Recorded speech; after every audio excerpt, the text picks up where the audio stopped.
Whoa, Justin. How I don't know about you, but I am just crawling out of the COVID haze. You know, that white space of time where nothing happened. Just a void of like time just blending into days. It was weird. And then like for 5 minutes, it was like, yes, we have made through the storm, and then 5 minutes later we get World War III. So yeah, right. You go straight from getting through lockdowns and COVID and right into World War III with Vladimir Putin at the helm and bringing his nuclear suitcase with him to dinner every night. Yeah, which honestly, across his 50-foot table or whatever, which maybe we could have him over on our podcast, but we just run a really long table to him and ask him like why he's being such a dick. But we will negotiate world peace right here on this podcast. We could do that. I mean, give us a chance. I think we just throw a giant party and problem solved. But however, we both noticed a bit of news that is not really Russia related, and that has to do with something that astounded all of us when we heard. And I think you and I should come out of our dark caves to talk about this thing. Shall we do that? Let's do it. Let's move out of the cave. All right, ladies and gentlemen, I'm Andre Sturgeon. And I'm Justin Womack. And we are the Marketing Geeks.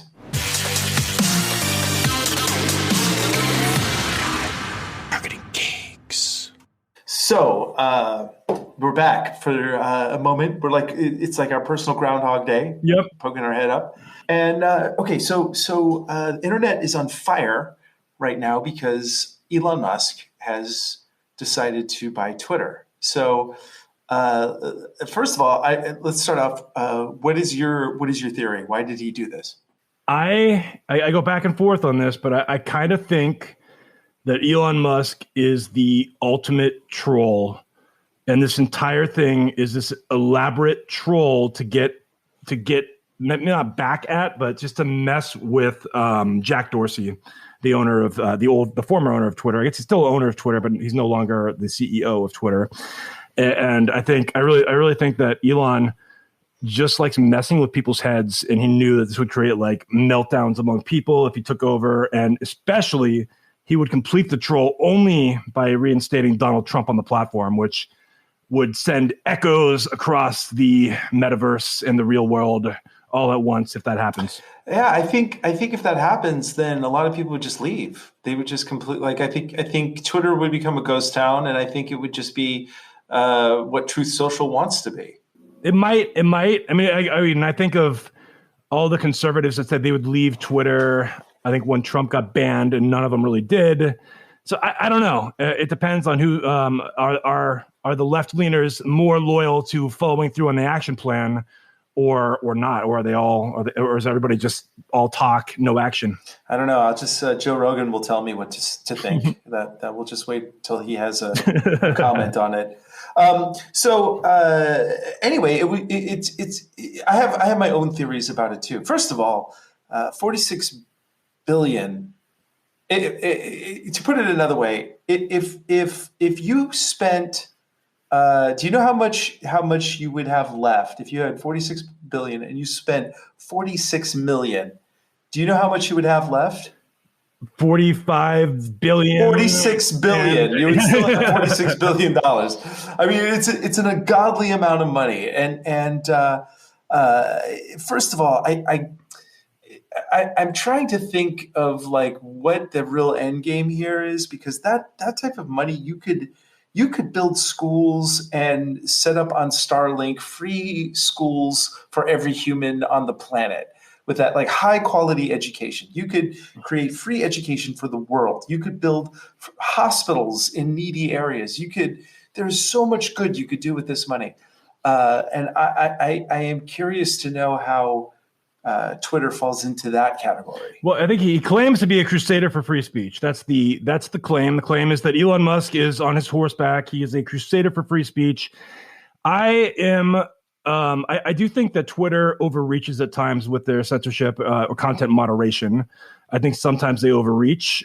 However, I also think that content moderation is essential because if you don't have it, things turn into 4chan really quickly, and you're getting very disturbing content all over the place. I like the idea that Elon has floated of validating all humans on Twitter. I don't know if that means that every human has the opportunity to get a blue check mark, or if it means that they would be required to have a blue check mark. But I believe that people are their most trolling worst selves when they're anonymous versus if they're not. However, that also might scare a bunch of people off the platform, because I think people enjoy being anonymous on Twitter too. Yeah, I mean, I think you could still be anonymous, but still verify that you're a real person. For instance. But if my question is, if Elon Musk wants to validate all humans on the platform, where does that leave Mark Zuckerberg? Do you know why he looks so creepy, by the way? Do you know why? I figured it out. Because he's an alien hybrid robot android? Yeah, and well, it's like the uncanny valley, the uncanny valley is that gap where humans, they're a little repulsed by robots if it doesn't look real. I was told the uncanny valley, the best illustration of that is Star Wars Rogue One, where they brought back what was the general's name? And they brought back he was dead. Oh, the one that was in the Death Star. Peter Cushing. They brought him back. Yeah. And it was just something wasn't right. That's a classic uncanny valley example right there, where you could just tell there's something wrong. There's like a deadness to the eyes. And yeah, exactly. And that's what Mark Zuckerberg looks like. And also he has no eyebrows. That's the thing that kind of makes him creepy. He has no eyebrows, and you never see him with like facial hair at all, like a 5 o'clock shadow. He's a creepy looking dude. Anyway, part of the simulation. Back to Twitter. Okay, so the question is, what are the repercussions of this? Al Jazeera had a really good article, and it's Elon Musk's Twitter deal: 5 changes expected at the platform. And so I'm going to save you all a click. And just the highlights is number 1, free speech and content moderation. So I don't know exactly how, as you mentioned, he's going to tackle that, because if you don't tackle it, then things devolve into a 4chan, 8chan. Yeah, exactly. So there has to be some form of content moderation. So how do you where's the line? And because as soon as you draw the line, you're going to have people bumping up against it. So that's hard to arbitrate, Yeah, no, it's a very tricky thing. So I don't know how he's going to come up with that. We'll have to always wait and see on that, I guess. Number 2, introducing the edit button. So if you're not a Twitter user, once you post something and you're like Marjorie Taylor Greene, who misspells things constantly, then they're up there until you take them down, and you have to like resend them out, but they don't get as much impact. I kind of like that. I like the fact that you have one shot, and if you screw it up, well, that's on you. Well, you can delete it and then retweet it, but you can't edit the tweet. That's how it's been. That's how it's always been. I kind of like that too, because it's unique. It's what makes Twitter unique. Right, and but bear in mind, with the edit feature, then you can start to have problems with editing your history and starting to curate things a little bit better. Scammers can go and use the edit feature for all sorts of things. So I would imagine they would have like an edited notation on the tweet if it gets edited. That would be the thing. Like, read the original tweet. Then I could be down with that. Well, I don't know if they're gonna have the original tweet, but it would just say this has been edited or something like that, I would think. Now, one idea that he's floated, which I actually, if he does this, then I might be okay with this whole thing. He wants to have Twitter's algorithm be open source. Yeah, I read that. So people can actually. So that would be a plus, because the trouble with algorithms now is that we have no idea what they're doing. They keep that information from us, and they're designed to manipulate us on the highest level. So, which starts leading into the next part of this, which is the EU thing. But the other thing that he wanted to do was tackle cryptocurrency scams. So there's a lot of them there, and probably because Musk is definitely invested heavily in crypto, and I think that he wants to control that particular narrative because that's how he can get really, really rich. I think that's kind of his incentive right there. Yeah, I mean, he could just use Twitter as a stock manipulation / crypto manipulation platform, and just, anytime he needs some money, he just tweets about a certain stock or crypto, and then bam, he's got it. Yeah, but see, the trouble is that he gets in trouble with the FCC in America if he does that with stocks. He got into trouble for that. But if he does it with crypto, which he has been doing in the past, then well, for now he doesn't get in trouble for now. But maybe they'll pass that law, but how long will that be? So even if he sees the law coming, by that point he will have made so much money. And if you've been on Elon Musk has his account spoofed all the time with people changing like one character or using like a Russian keyboard set or whatever, like different, have different characters that look kind of like the same, but they're different. And so the people create these fake Elon Musk accounts, and they're always like, send me 10 Bitcoin or send me a 0.1 Bitcoin. I'll send you back 1 Bitcoin.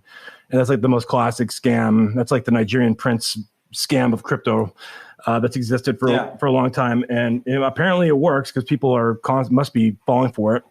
But there's a lot of people like spoofing his account, or then they're sending from that fake account. They're sending these fake NFT pages, which are clones of real NFT pages. But then you connect your wallet, and all of a sudden they have access to a wallet. That kind of thing. There's a lot of scams out there, and so if he can police that, but how do you do that and police? Hate speech. And he says that he wants to eliminate the bots. So he claims that he can get rid of the bots, and that's big. And if they open source the algorithm and and he implements some tools to get rid of bots, validate humans, that would be a nice addition. So that we're not, people aren't just, because bots are a real problem on Twitter. I mean, they can create havoc. Yeah. Well, and the thing is that in its like execution, in its like concept, Twitter's actually pretty cool. However, the problem is really, it's just so filled with trolls and scammers, and it's so toxic. I just can't handle it. Even as it is now, though, this is before. This is pre Elon Musk. It's so toxic. Yeah, but if he can.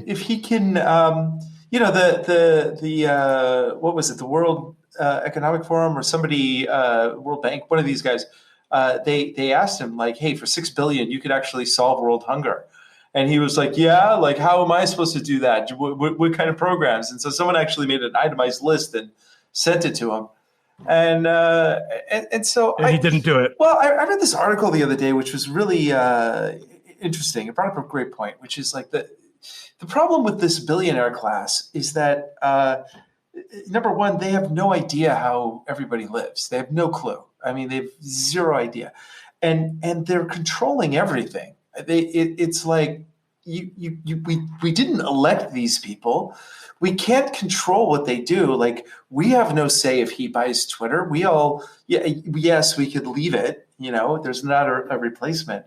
But it's like when these guys just want to do this crazy shit, we have zero repercussions. They can dictate stuff to governments. Yeah, and he's not even doing this. Like he said when he bought, as part of this purchase, that this is not about the economics. Like he hasn't even looked at the economics, basically, is what he said.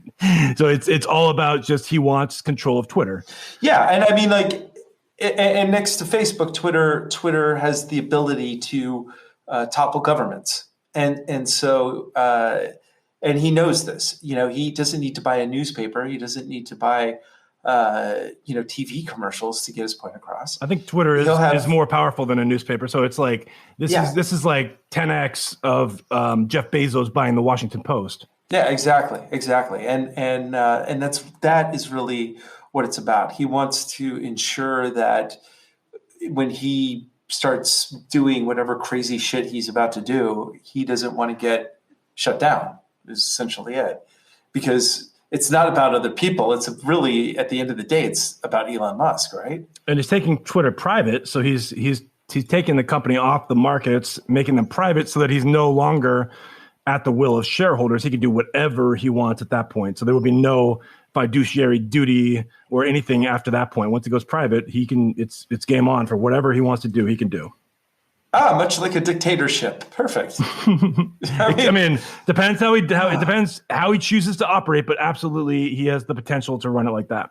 Yeah, and that's how he's run all his companies, though. He's run all his companies like that, and I guess I didn't realize this, but when he acquired Tesla in a similar manner, because Tesla was started as a battery company.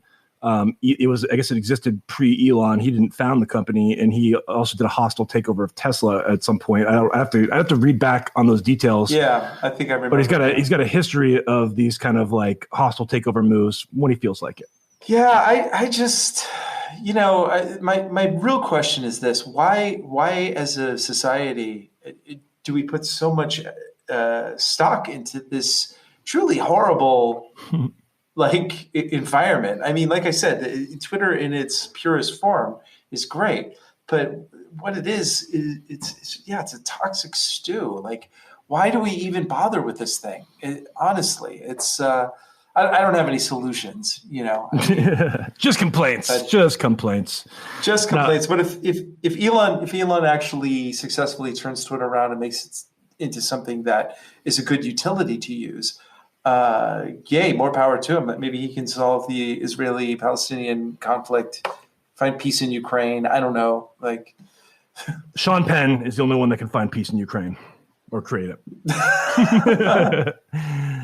Have you followed Sean Penn that much? He actually went on Sean Hannity. Did you see that? He went on Sean Hannity's show. I watched it on YouTube. It was quite awkward and it was pretty funny. Oh, really? Yeah. I'm sure you wouldn't be caught. I'm sure you wouldn't be caught dead watching Sean Hannity, but it was Sean Penn. I mean, it's kind of interesting. All right. Well, he's an interesting character. Now, Elizabeth Warren has said that Elon Musk's purchase of Twitter is dangerous for our democracy. Potentially. I mean, I think that's like an overused line right now. That's like almost like boy who cried wolf. Like everything is a threat to democracy. And I think this actually could legitimately be one, depending on how he uses it. I don't think it's going to be a threat to democracy. I think it's going to be. I think people are making more of this than it is, but I could be wrong. I also could be very wrong. And there's a real risk of it going off the rails insano. But I just know that. I mean, Twitter and, like you said, Facebook have the potential to influence elections, change governments, topple governments. Like these things are weapons of mass destruction, basically. Or they can be used as them. They can be used as them. Yeah. Yeah. No. If you that's why I always joke that I think that Zuckerberg is an evil android alien, and he's come to destroy the planet by setting off this weapon. And it doesn't explode all at once. It takes 30 years for it to go off, this bomb. Yeah, it's pretty crazy. But, if you think about like I guess Facebook was founded around 2006 maybe, but it was exclusive to Harvard, and then it really didn't hit them. It went public in 2012, but just like from when it went public to now, the amount of damage and the amount of like chaos that it's caused is like insane, exponentially growing. Yeah. Yeah. And that's the thing. If I were in charge, this is why the guy is a psychopath. Because if I were in charge of this machine, that like you find out like, oh my God, there was a genocide because of rumors that were started on my platform. Like I would make it my life's work to fix that, and I would carry that with me. But this guy is just like, he's like, where's the money in that? Where's the money? Yeah, I don't know. Anyway, he scares me. But I will tell you this: there is one feature that if Elon Musk actually introduced this feature, it would actually be very good for our democracy. And what that would be is some way to trace stories or rumors to its source. Oh. To a source. I love that. Yeah. Yeah. So if something goes viral, you can trace it back to go, oh, here's the first place it was ever posted. And who's this account attached to? Oh, interesting. They write for this paper. You know what I'm saying? So if you can kind of reverse engineer where information comes from, that would probably be one of the most valuable tools that we could ever have. So, yeah, that'd be a really very valuable tool, because that's a big problem is you hear from these secondary, third sources, it becomes a game of telephone. Things get misconstrued.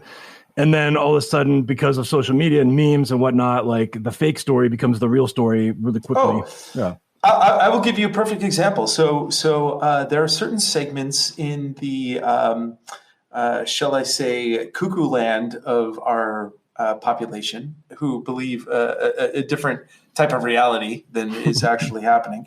And in this reality, one of the reasons that Putin is the good guy is because they were setting up. This is the conspiracy story, mind you. In Ukraine, they were setting up bioweapons labs where they were creating super weapons with bioengineered, germs and stuff like that. So the argument is that the Russians are going in to destroy those labs. Okay. I've heard a little bit about. I've not dug deep on this, but I've heard the surface level of this. I've heard before. But keep going. Yeah. Okay. Well, that's a conspiracy. It's like Putin's actually the good guy, and they were building weapons of mass destruction or whatever.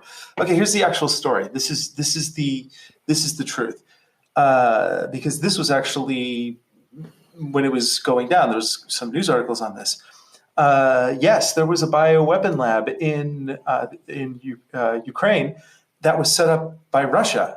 It was set up by Russia back when it was part of the USSR, and they actually had bioweapons labs all over the place, right? And so once the Soviet Union completely collapsed, those things just sat there, and different countries went through their own problems, and some of them had revolutions, and you still had these bioweapons labs that were still there. And so the international community kind of got together and they said, number one, what's there is valuable because we can still continue research, but we have to make an international effort to go into these labs and help set them up and start sharing information, because, otherwise these bioweapons labs that were built by Russia would completely collapse, and then who knows what would escape. So that's actually true. But they're not. There were labs, and so the other conspiracy is like, why did you give? They say to Fauci, like, why did you give money to these bioweapons labs and set these things up? And it's like, well, the United States said that they would help with this effort. They would commit some money, and the guy who was like at the top of the chain at the time was Fauci, and so. So it's interesting how you could take one or two facts that are verifiable and then build a whole other narrative around it and market it to people. It reminds me of there was this big thing a year or two ago about Bill Gates buying up all the farmland in the U.S. and he has become the majority. And the fact is, this I think I've said this before, and this is as it stood last I read about it. It might have changed, but he is the biggest owner of private farmland in the United States. Bill Gates, and I'm sure there's plenty of conspiracy theories that have started from that. I don't know those. I just know, we have this one fact, and now we can build whatever narrative we want around like this opening fact. I mean, it's just kind of like I could see how that could lead to a million different theories and whatnot. Yeah, and maybe it's just a case of like for $46 billion, he sees that farm, the farm industry is collapsing, and he's trying to figure out a way to do it better and finding solutions. I mean, and he knows there's never going to be there will never not be a market for food. It's like, yeah. And I don't think, I don't know. I mean, the Bill Gates connection with Epstein kind of gets me that's a lot weirded out, but a lot weirded out, because when it broke, when it broke, that's when his wife was like, "I'm out," and I guess I think she knew a little bit about it, but then that confirmed her suspicions, I think. I don't know. I wasn't in the room, but I do, and I do know that. Anyway, it's a crazy time. But that said, I do think that Bill Gates is a little altruistic. I do think he tries to do good things with his money, because I go back and forth on him because I also know his history, and he had a very shady history getting started. He basically stole the operating system from Apple, but Apple stole the operating system from Xerox. So it was like a bunch of just thievery going on back in the day. So he was just smart enough to create a licensing deal with Windows, and that was the brilliant thing of Bill Gates, is coming up with that idea of licensing operating system instead of selling it. That's his entire brilliance right there. That's what made him. And he was just made the right decision in the right place at the right time, and good for him. It's more than the guy's smart and qualified, but that a lot of it was timing and luck. You're right. Yeah. Yeah. Back when psychopaths were milder and gentler. Back when all they did was steal algorithm or steal operating systems. That was it. So the next one of the next and final things I want to talk about with this Twitter buyout was the EU. Yeah. That they have warned Elon Musk over Twitter moderation plans. So if he indeed decides to forego all, speech moderation, the EU has some pretty heavy laws. Like, in Germany, for instance, it's a criminal offense to be pro-Nazi, to basically glorify the Nazi regime. You can go to jail for that. Mm-hmm. So the question is that cancel culture? Is that censoring, or is it just like a culture is safer when it doesn't have Nazis? Well, I have the article up here, and it says it says, I don't know how to pronounce this, the Thierry Breton, the European Union's commissioner for the internal market, tweeted that be it cars or social media, any company operating in Europe needs to comply with our rules, regardless of their shareholding. Mr. Musk knows this well. He is familiar with European rules on automotive and will quickly adapt to the Digital Services Act. So it's the Digital Services Act, which is the basis of this. And my understanding is, like what you're saying, it just puts limits on free speech within digital free speech. It puts limits on digital free speech, and I don't know enough about it to go beyond that too much. I kind of just I have a Wikipedia page up I'm glancing through right now. But I think it's just like what you said. It has whether it gets into the territory of Nazis or gets into the territory of certain things, they have limits on how far you can go. The problem with that, as we've seen in the past, is that sometimes limits, the bar moves. It always moves. The bar is always moving when you have limits, but you also need them to not descend into absolute chaos and the most horrible environment. That's the thing. You got to have rules around everything. You got to have an agreed sort of way to have discourse. It can't just be a free for all. There has to be some guidelines. I mean, everything has rules. Candyland has rules. It's like the first thing that your kid learns. Taking turns. We have to agree upon what we're going to do here.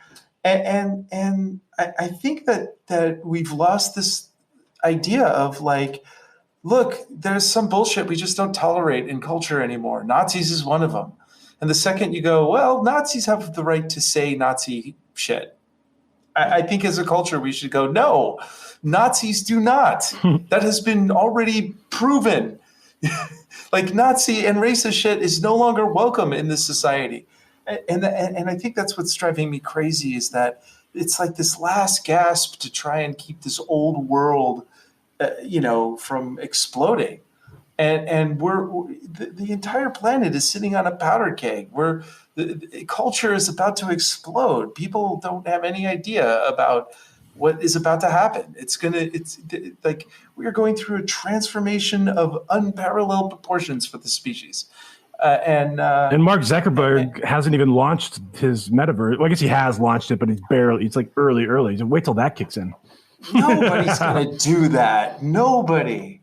I would like to believe you. I'm just not so sure. I think a lot of people will probably do it. I don't know though. I don't know. That one's still questionable. I still don't own Yeah. I don't own VR goggles. So, and I haven't been on. I guess he already has his thing. I forget what it's called. He already started it. It's some like with Oculus. It's basically like just a public square where you can meet other avatars, I think, or something, and it's like a Facebook type thing.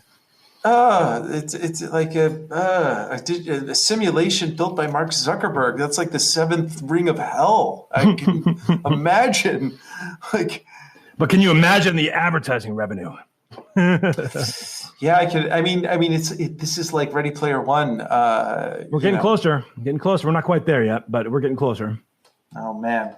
Well, anyway, great to tune in, but we need to do this more often. Mm-hmm. And if you're still one of our 7 listeners, just know we haven't gotten away yet. But we'll be recording more soon. Yes, more to come. Yes, and with that, ladies and gentlemen, we are out. Stay classy. Marketing geeks, come on, bring your friends. We'll learn marketing from distant lands. Andre Sturgeon and Justin Womack, the fun will never end. It's Marketing Geeks. Marketing Geeks.